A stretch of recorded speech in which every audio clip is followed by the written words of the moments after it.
let's talk about the way that you upgrade to Deezer's Hi-Fi. Welcome back to a new tutorial video, everyone. Deezer's Hi-Fi is a premium subscription plan that gives you access to high fidelity and lossless audio.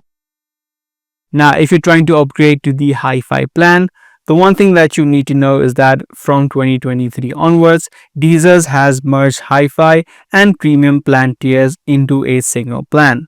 So if you head over to the plan section of Deezer's, you won't be able to see the option of Hi-Fi and you'll only see the option called Premium. As I said earlier, Premium and Hi-Fi plans now have been merged and have been added to a single plan.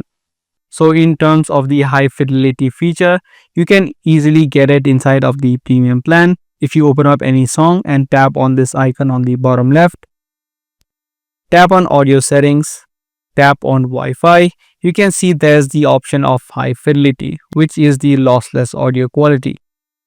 In order to get this plan, you can just open up the app, or you can also do it by heading over to the plan section on the web app. So that's all there is to upgrade to the Deezer's Hi-Fi plan. If this video was helpful to you, be sure to subscribe, share, and also give this video a thumbs up. That's gonna be all for today. I'm gonna see you guys in the next one.